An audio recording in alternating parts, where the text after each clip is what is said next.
अस्सलाम वालेकुम स्टूडेंट्स, मैं हूं मुस्तजाब हैदर, आपका फ़िज़िक्स टीचर। हम लोग चैप्टर नंबर 7 पढ़ रहे हैं। आज हम चैप्टर नंबर 7 की एक्सरसाइज की जो न्यूमेरिकल प्रॉब्लम्स हैं उनको सॉल्व करेंगे। पहली 4 न्यूमेरिकल प्रॉब्लम्स हम लोगों ने प्रीवियस लेक्चर में सॉल्व कर ली थी। जो रिमेनिंग प्रॉब्लम्स हैं आज के लेक्चर में हम उनको डिस्कस करेंगे, उन्हें सॉल्व करेंगे, उनके रिज़ल्ट्स तक जाएंगे और फिर रिज़ल्ट्स को डिस्कस करेंगे। तो चलें स्टूडेंट्स, अपने वाइट बोर्ड की तरफ चलते हैं और लेक्चर का आगाज़ करते हैं। तो स्टूडेंट्स चलते हैं अपने फिफ्थ न्यूमेरिकल की तरफ, एक्सरसाइज के चैप्टर नंबर 7 के। स्टेटमेंट आपके सामने लिखी हुई है, a simple pendulum is 50 centimetre long. Students, एक पेंडुलम है जिसकी लेंथ 50 सेंटीमीटर है। What will be its frequency of vibration at a place where g is 9.8 metre per second square. तो स्टूडेंट्स, बहुत सिंपल सा न्यूमेरिकल है, इसके सोल्यूशन की तरफ जाते हैं। स्टूडेंट्स, हमें क्या बताया जा रहा है कि हमारे पास एक सिंपल पेंडुलम है और उसकी जो चीज़ें गिवन हैं वो यहाँ पे हम लोग गिवन डेटा की हेडिंग के अंदर प्लेस कर देते हैं। स्टूडेंट्स, तो सबसे पहले हमें गिवन है कि पेंडुलम की लेंथ कितनी है। तो स्टूडेंट्स, यहाँ पे लिख लेते हैं length of pendulum. Friends, length of pendulum को हम लोग स्मॉल एल के साथ रिप्रेजेंट करते हैं और वो है स्टूडेंट्स हमारे पास यहाँ पे 50 सेंटीमीटर। लेकिन हमें इसे कन्वर्ट करना है मीटर में, और किस तरह से कर सकते हैं, हमें पता है कि 1 मीटर में 100 सेंटीमीटर होते हैं। तो 50 सेंटीमीटर को 100 पे डिवाइड कर दें स्टूडेंट्स, तो ये जो हमारे पास आंसर आएगा ये मीटर में आ जाएगा और ये आंसर हमारे पास बनेगा 0.50 मीटर। ये स्टूडेंट्स हमारे पास लेंथ आ गई। और दूसरा स्टूडेंट्स हमें क्या दिया हुआ है, दूसरा जो गिवन है वो है ग्रेविटेशनल एक्सेलरेशन।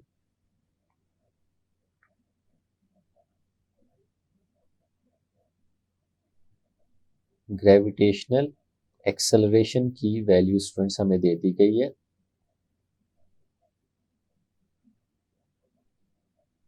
और इसे हम लोग रिप्रेजेंट करते हैं स्मॉल जी के साथ। और स्टूडेंट्स, वैल्यू है हमारे पास 9.8 मीटर पर सेकेंड स्क्वायर। तो स्टूडेंट्स, ये दो चीज़ें हमें दे दी गई और क्या पूछा गया वो भी हम लोग यहाँ पे लिख लेते हैं। टू फाइंड, हम लोग अपनी जो कैलकुलेशंस करेंगे वो फाइंड आउट करने के लिए करेंगे फ्रीक्वेंसी।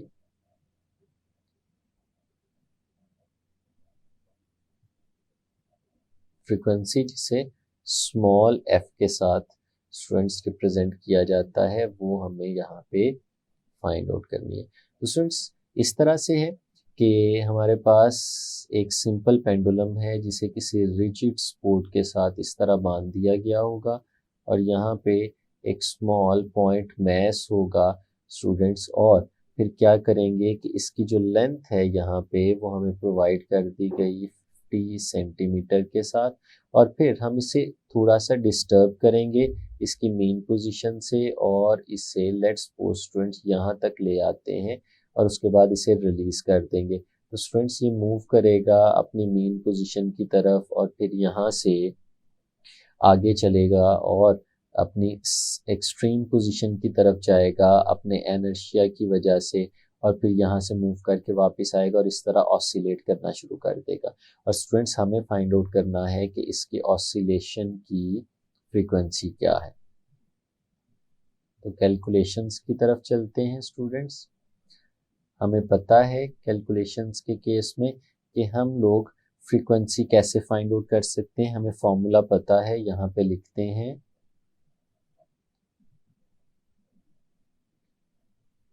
वी नो दैट जो फ्रीक्वेंसी है स्टूडेंट्स हमारे पास सिंपल पेंडुलम की, उसे फाइंड आउट किया जा सकता है इस फॉर्मूले से, जो कि है 1/2 pi square root of g divided by l. तो स्टूडेंट्स, इस फॉर्मूले से हम लोग फ्रीक्वेंसी फाइंड आउट कर सकते हैं और देखते हैं हमें सारा कुछ गिवन है 1/2 pi square root of students जो जी है हमें पता है इसकी वैल्यू 9.8 है और जो लेंथ है वो भी गिवन है हमारे पास जो कि 0.50 है। तो हम इसको कैलकुलेटर के साथ सॉल्व कर सकते हैं स्टूडेंट्स। 1 डिवाइडेड बाय 2 पाई, पाई की जगह उसकी वैल्यू 3.14 भी सब्सटीट्यूट कर सकते हैं, डायरेक्ट कैलकुलेटर से भी सॉल्व कर सकते हैं इसे। और स्टूडेंट्स जो हमारे पास इसके सोल्यूशन से आंसर मिलेगा वो आंसर आ जाएगा जी 0.70, और फ्रिक्वेंसी का जो यूनिट होता है हमारे पास स्टूडेंट्स वो होता है हर्ट्ज। तो ये हमारे पास स्टूडेंट्स यहाँ पे आंसर आ गया जिसमें हम लोगों ने फ्रीक्वेंसी फाइंड आउट कर ली 0.70 हर्ट्ज, ये हमारा स्टूडेंट्स आंसर। तो स्टूडेंट्स चलते हैं अपने नेक्स्ट न्यूमेरिकल की तरफ जो कि है 7.6। स्टेटमेंट स्टूडेंट्स आपके सामने यहाँ पे लिखी हुई है, अगर आप इसे देखें, a block of mass 1.6 kilogram is attached to a spring with spring constant 1000 Newton per meter as shown in the figure. The spring is compressed through a distance of 2 centimeter and block is released from rest.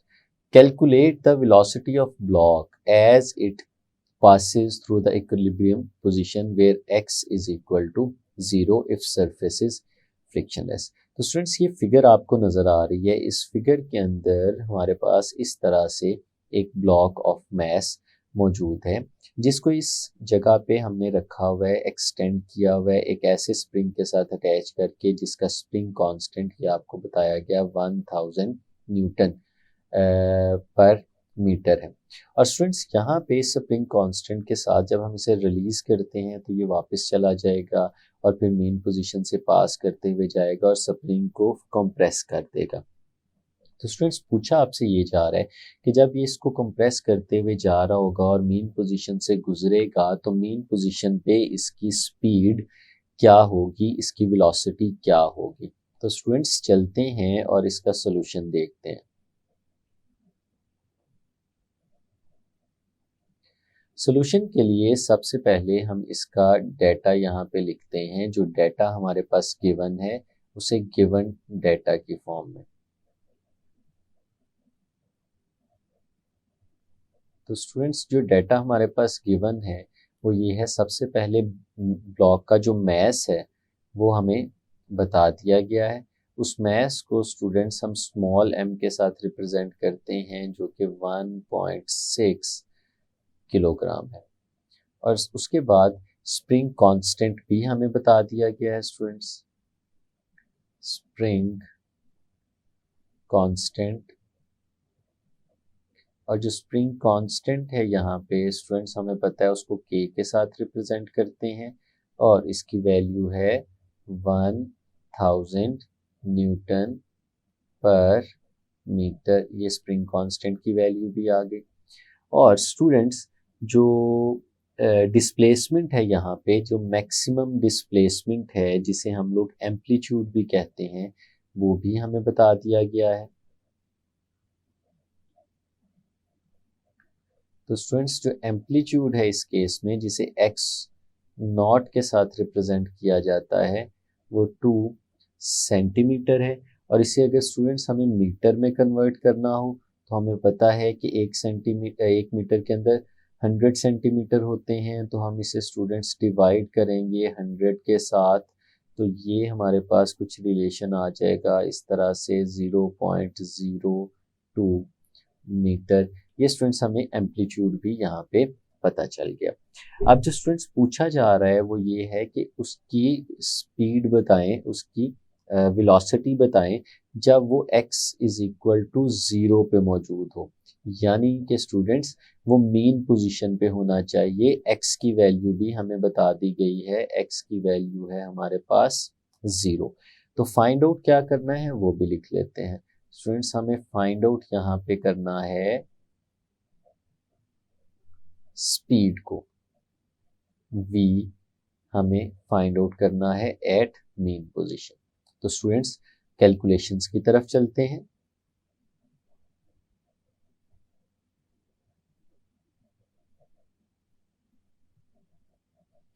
Students हमें relation पता है, अगर आपने इस horizontal mess spring system में oscillate करते हुए mess की अगर आपने स्पीड फाइंड आउट करनी है तो स्टूडेंट्स हमें फॉर्मूला पता है v is equal to omega into square root of x not square minus x square.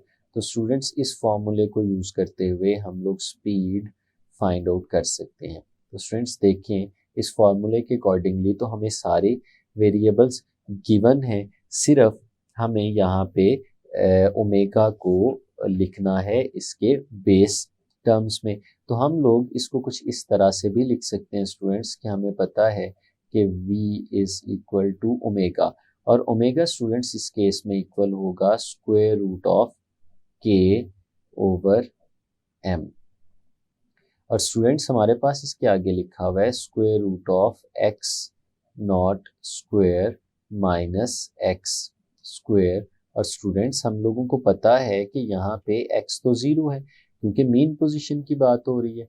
तो मेन पोजीशन पे क्योंकि x ज़ीरो है तो हमारा ये जो एक्सप्रेशन है ये चेंज हो जाएगा, ये कन्वर्ट हो जाएगा, रिड्यूस होके हमें एक नई फॉर्म में मिलेगा। और वो नई फॉर्म हम लोग यहाँ पे लिख लेते हैं। हमारे पास जो v की वैल्यू आएगी, अब हम उसे v नॉट लिख रहे हैं क्योंकि स्टूडेंट्स ये v नॉट स्पीड है एट मीन पोजीशन जो कि हमें फाइंड आउट करनी है। तो हमारे पास ये एक्सप्रेशन रिड्यूस होके कुछ इस फॉर्म में आएगा square root of k divided by m। और ये जो स्क्वायर रूट स्टूडेंट्स आगे लिखा था यहाँ पे x नॉट स्क्वायर और माइनस ज़ीरो इसका स्क्वायर, हमने इसकी जगह ज़ीरो लगा दिया। तो स्टूडेंट्स जो v नॉट की वैल्यू हमें यहाँ पे मिलेगी वो मिलेगी square root of k divided by m। और ये x का स्क्वायर और स्क्वायर रूट कैंसिल आउट हो जाएंगे और हमारे पास x नॉट आ जाएगा।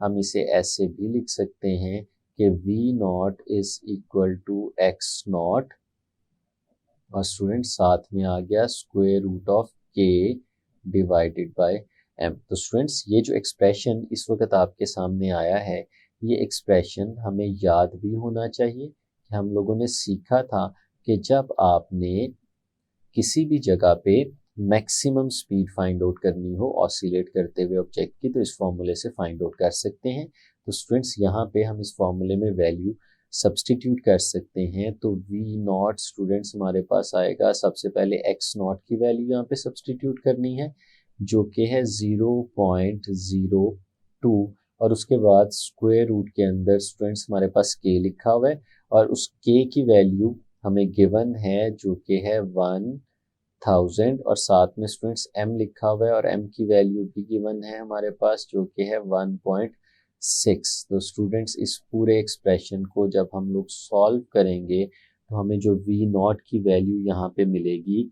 वो स्टूडेंट्स आ जाएगी 0.50 मीटर पर सेकेंड। तो स्टूडेंट्स ये था हमारे पास फाइनल आंसर। जो स्पीड हमसे पूछी जा रही थी वो स्पीड हमें मिल गई 0.50 मीटर पर सेकेंड। और स्टूडेंट्स हमने इसे v नॉट के साथ रिप्रेजेंट किया जैसे हमने यहाँ पे टू फाइंड में लिखा था v। तो स्टूडेंट्स ये v क्योंकि मेन पोजीशन पे है और ये मैक्सिमम स्पीड है इसलिए हम इसे v नॉट कह रहे हैं। आप यहाँ पे भी इसे v नॉट भी लिख सकते हैं और खाली v के साथ भी रिप्रेजेंट कर सकते हैं। तो स्टूडेंट्स चलते हैं अपने नेक्स्ट न्यूमेरिकल की तरफ जो कि है 7.7। स्टेटमेंट स्टूडेंट्स आपके सामने लिखी हुई है, अगर हम इसे देखें तो students a car of mass 1300 kilogram is constructed using a frame supported by 4 springs. Students आपको पता है कि जैसे कार होती है उसके जो 4 टायर्स होते हैं, जो व्हील्स होते हैं उनके ऊपर शॉक एब्जॉर्बर्स लगे होते हैं in the form of springs. तो ये 4 स्प्रिंग्स हमारे पास मौजूद हैं। Each spring has a spring constant of 20,000 newton per metre. ये स्प्रिंग कांस्टेंट की वैल्यू बता दी गई। If 2 people riding in the car have a combined mass of 160 kilogram. 2 लोग गाड़ी में बैठे हुए और उन दोनों लोगों का जो कंबाइंड मास है हमारे पास वो 160 किलोग्राम है। Find the frequency of vibration of the car when it is driven over a pothole in the road, assume weight is evenly distributed. तो स्टूडेंट्स कहा ये जा रहा है कि जब वो गाड़ी रोड पे जा रही है और एक खड्डा आ जाता है जिसमें वो टायर उसके टकरा जाते हैं, एक पॉट होल है, और इन स्प्रिंग्स की वजह से वो ऑसिलेट करना शुरू कर देगी, वाइब्रेट करना शुरू कर देगी। आपने बताना है कि वो किस फ्रीक्वेंसी के साथ वाइब्रेट कर रही होगी। तो स्टूडेंट्स चलते हैं इसके सॉल्यूशन की तरफ।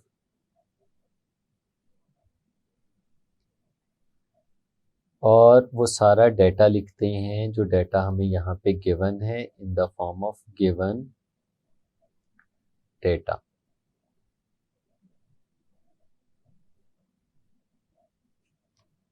तो स्टूडेंट्स डेटा गिवन में सबसे पहले मैस ऑफ कार गिवन है। तो स्टूडेंट्स हम लोग यहाँ पे लिख लेते हैं मैस ऑफ कार, और स्टूडेंट्स मैस ऑफ कार को हम लोग m1 से रिप्रेजेंट कर देते हैं, जो कि है हमारे पास 1300 किलोग्राम। और उसके बाद स्प्रिंग कांस्टेंट हमें बता दिया गया है, और जो स्प्रिंग कांस्टेंट है इस केस में वो है 20,000 newton per metre. Spring constant, spring constant. और स्टूडेंट्स इस स्प्रिंग कांस्टेंट को हम लोग रिप्रेजेंट करते हैं यहाँ पे के प्राइम के साथ, जो कि है 20,000 न्यूटन पर मीटर। और स्टूडेंट्स उसके बाद बताया गया if two people riding in the car have a combined mass of 160, mass of people in the car, दो लोग हैं स्टूडेंट्स, तो मास ऑफ पीपल जिसे हम लोग m2 के साथ रिप्रेजेंट करते हैं वो हो जाएगा 160 किलोग्राम। तो स्टूडेंट्स ये तो डेटा था जो गिवन है। अब हमसे जो फाइंड आउट करने को कह रहा है वो भी हम लोग लिख लेते हैं।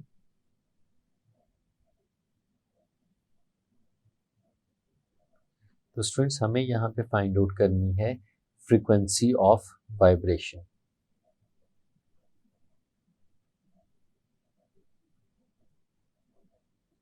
फ्रीक्वेंसी ऑफ वाइब्रेशन,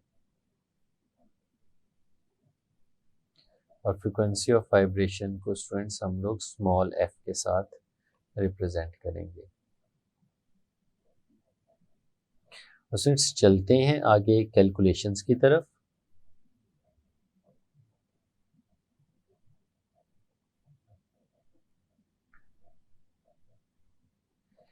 स्टूडेंट्स पहले इसमें दो चीज़ें हमें कंसीडर करनी पड़ेंगी। पहली चीज़ तो देखते हैं कि गाड़ी के अंदर गाड़ी के मैस के अलावा हमारे कुछ लोग भी बैठे हुए हैं। तो हमें अगर फ्रीक्वेंसी ऑफ वाइब्रेशन निकालनी है तो उसकी जो रिस्पॉन्सिबिलिटी है वो सिर्फ कार के मैस पे या लोगों के मैस पे नहीं जाएगी, बल्कि इन दोनों के कंबाइंड मैस पे जाएगी।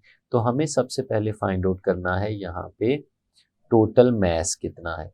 जो टोटल मैस है स्टूडेंट्स उसे हम स्मॉल m के साथ रिप्रेजेंट करते हैं, और वो स्टूडेंट्स बराबर होगा m1 प्लस m2 के। और स्टूडेंट्स यहाँ पे हमारे पास जो m1 है वो है 1300 किलोग्राम, प्लस जो m2 है हमारे पास वो है 160 किलोग्राम। और जब इन दोनों को ऐड किया जाएगा तो स्टूडेंट्स हमारे पास टोटल मैस आ जाएगा 1460 किलोग्राम। ये स्टूडेंट्स हमारे पास टोटल मैस आ गया। इसी तरह से स्टूडेंट्स अगर हम लोग कहें कि हमारे पास जो स्प्रिंग कांस्टेंट है वो है 20,000 न्यूटन पर मीटर, लेकिन स्टूडेंट हमें तो टोटल स्प्रिंग कांस्टेंट की बात करनी है। यहाँ पे तो हमारे पास 4 स्प्रिंग है, तो हम लोग कहेंगे कंबाइंड स्प्रिंग कांस्टेंट।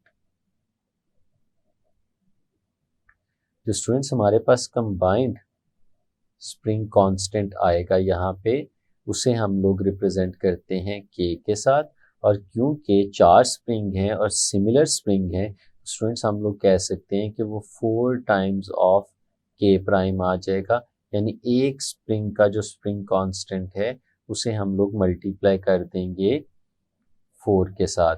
तो स्टूडेंट्स 20,000 को जब 4 के साथ मल्टीप्लाई किया जाएगा तो यहाँ पे हमारे पास आ जाएगा आंसर 80,000 न्यूटन पर मीटर। तो स्टूडेंट्स ये हमारे पास आ गया स्प्रिंग कांस्टेंट। तो अब इसको यूज करते हुए हम लोग फ्रीक्वेंसी फाइंड आउट कर सकते हैं। तो वी नो दैट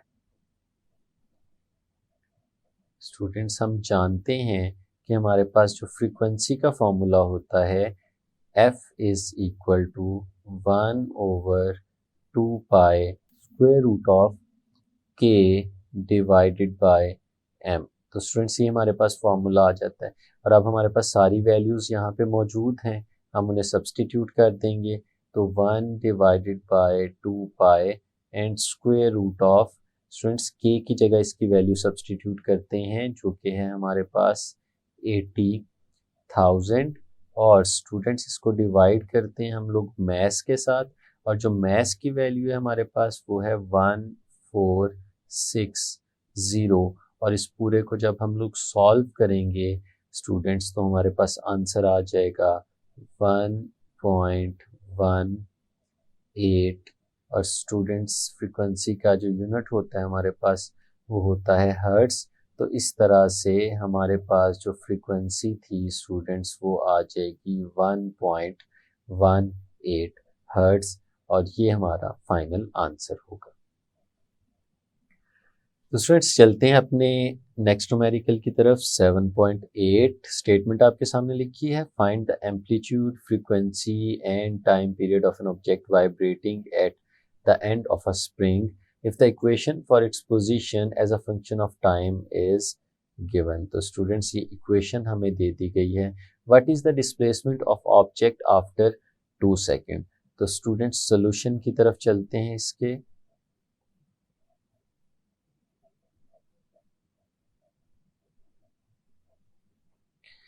सबसे पहले जो डेटा गिवन है वो यहाँ पे हम लोग लिख लेते हैं।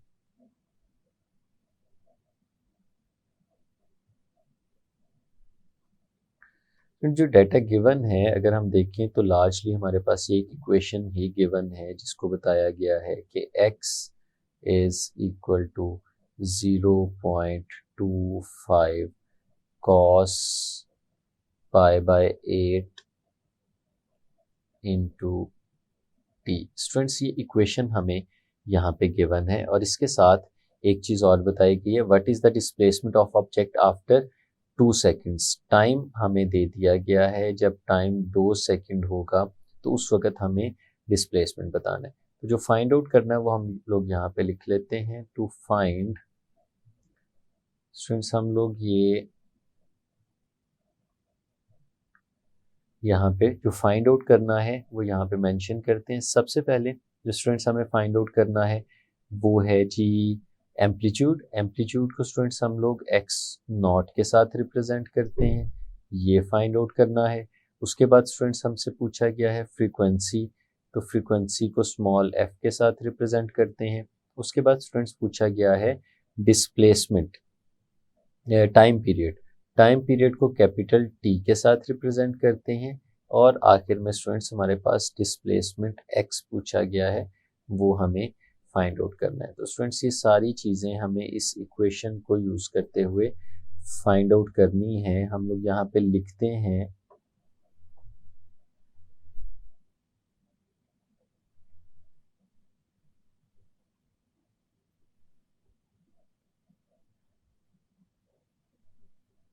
कैलकुलेशंस की तरफ आते हैं। स्टूडेंट्स जो इक्वेशन हमें दी गई है वो यहाँ पे लिखते हैं। इक्वेशन है जी x is equal to 0.25 cos pi by 8 into t. Students इसे मैं नाम दे देता हूँ इक्वेशन नंबर 1 का। सिमिलरली स्टूडेंट्स हमने एक इक्वेशन जनरल फॉर्म में भी पढ़ी हुई है। अगर उस इक्वेशन को यहाँ पे लिखें तो हमने पढ़ा था कि x is equal to x not, x is equal to x not cos into omega t. Students ये जनरल इक्वेशन थी हमारे पास डिस्प्लेसमेंट की, इसे हम लोग इक्वेशन नंबर 2 का नाम दे देते हैं। तो स्टूडेंट्स अगर इक्वेशन नंबर 1 और 2 को देखें, ये तो हमें एक दूसरे से मिलती जुलती लग रही हैं, तो हम इनका कंपैरिजन कर सकते हैं। कंपेयरिंग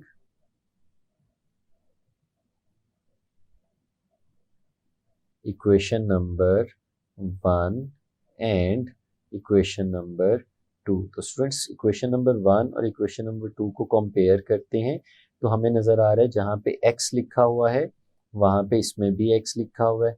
जहाँ पे इस जगह पे x नॉट लिखा हुआ है तो x नॉट की जगह यहाँ पे 0.25 लिखा हुआ है।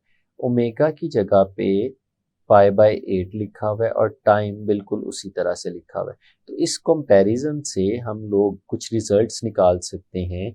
जो रिजल्ट सबसे पहले हमें नज़र आ रहा है कि x नॉट जो है स्टूडेंट्स वो हमारे पास 0.25 के बराबर आ रहा है। तो स्टूडेंट्स ये तो डायरेक्ट हमें एम्पलीट्यूड की वैल्यू मिल गई और ये वैल्यू आएगी मीटर में। तो स्टूडेंट्स पहली चीज़ जो हम लोग यहाँ पे फाइंड आउट करने जा रहे थे वो चीज़ हम लोगों ने यहाँ पे फाइंड आउट कर ली, जो कि x नॉट की वैल्यू है 0.25 मीटर्स।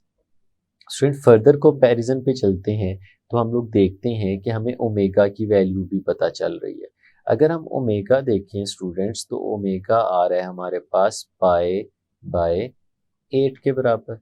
लेकिन स्टूडेंट्स हमें ये भी पता है ओमेगा तो 2πf के इक्वल भी होता है। तो हम स्टूडेंट्स अगर इसकी वैल्यू यहाँ पे सब्सटीट्यूट करते हैं ओमेगा की 2π/f तो हमारे पास आ जाएगा π/8। ये हमने कहाँ से ली स्टूडेंट्स, क्योंकि हमें पता है कि ओमेगा इक्वल होता है 2πf के, तो हमने ये वैल्यू यहाँ पे सब्सटीट्यूट कर दी। अब स्टूडेंट्स इसमें अगर हम देखते हैं तो लेफ्ट हैंड साइड पे और राइट हैंड साइड पे पाई लिखा हुआ है जो कैंसिल आउट हो जाएंगे। और स्टूडेंट्स अगर यहाँ से फिर हम फ्रीक्वेंसी फाइंड आउट करना चाहें तो हम कुछ इस तरह से लिख सकते हैं कि हमारे पास जो फ्रीक्वेंसी आएगी f is equal to 1 divided by, ये 2 मल्टीप्लाई हो रहा है, इसको इस तरफ ले जाएंगे, ये जाके 8 के साथ नीचे मल्टीप्लाई हो जाएगा स्टूडेंट्स। तो यहाँ पे हमारे पास जो फ्रीक्वेंसी की वैल्यू आएगी वो 1/16 हर्ट्ज के बराबर आ जाए। तो स्टूडेंट्स ये हम लोगों ने यहाँ से अपनी फ्रीक्वेंसी की वैल्यू भी फाइंड आउट कर ली। तो स्टूडेंट्स हमने फ्रीक्वेंसी भी फाइंड आउट कर ली और हमने एम्पलीट्यूड भी फाइंड आउट कर लिया। फर्दर आगे चलते हैं तो इसी से हम एक और रिजल्ट भी निकाल सकते हैं। स्टूडेंट्स वी नो दैट हमें पता है कि हमारी फ्रीक्वेंसी और टाइम पीरियड के दरमियान रिलेशन होता है। टाइम पीरियड और फ्रीक्वेंसी एक दूसरे का रेसिप्रोकल होते हैं। तो स्टूडेंट्स यहाँ पे अगर हम लोग फ्रीक्वेंसी की जगह इसकी वैल्यू सब्सटीट्यूट करें तो हमारे पास 1/1 डिवाइडेड बाय 16 इसकी वैल्यू आ जाएगी।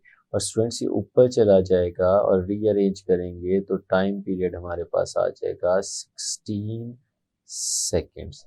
तो स्टूडेंट्स हम लोगों ने यहाँ पे अपना टाइम भी फाइंड आउट कर लिया। ठीक है स्टूडेंट्स, फर्दर आगे चलते हैं और इस न्यूमेरिकल के आखिरी हिस्से की तरफ जाते हैं। उसमें पूछा क्या गया है, what is displacement of object after 2 seconds. आपने डिस्प्लेसमेंट बतानी है आफ्टर 2 सेकेंड। तो जो मेन इक्वेशन है हमारे पास वो है x is equal to 0.25 cos π/8 और स्टूडेंट्स टाइम t हमें गिवन है कि टाइम 2 सेकेंड्स है। तो फिर इस इक्वेशन में हम t की जगह पे 2 सब्सटीट्यूट करेंगे तो x is equal to 0.25 cos π/8 multiplied by time जो कि है 2 सेकेंड्स, और इसको मल्टीप्लाई करेंगे अगर तो हमारे पास जो एंगल है वो कुछ इस फॉर्म में आ जाएगा 0.25 मल्टीप्लाइड बाय cos π/4। तो स्टूडेंट्स हम इसको सॉल्व कर सकते हैं। यहाँ पे कैलकुलेटर से 0.25 को मल्टीप्लाई करें cos π/4 से, और cos π/4 को अगर हम डिग्रीज में कन्वर्ट करें तो स्टूडेंट्स हम लोग जानते हैं ये 45 डिग्रीज बनेंगे। और जब हम इन्हें मल्टीप्लाई करते हैं तो हमारे पास आंसर आ जाता है 0.17 6 और 8 मीटर। इसे राउंड ऑफ करके स्टूडेंट्स कुछ इस तरह से भी लिखा जा सकता है 0.18 मीटर। तो ये स्टूडेंट्स हमारे पास डिस्प्लेसमेंट आ गया उस वक्त जिस वक्त हमारे पास टाइम जो था वो 2 सेकंड्स था। तो स्टूडेंट्स ये था हमारा चैप्टर नंबर 7 और हमने उसकी एक्सरसाइज की जो न्यूमेरिकल प्रॉब्लम्स थी उन्हें भी सॉल्व कर लिया। उम्मीद है आपको अच्छे से समझ आई होगी। नेक्स्ट चैप्टर में मिलेंगे, तब तक के लिए इजाज़त दीजिए। अल्लाह हाफिज़।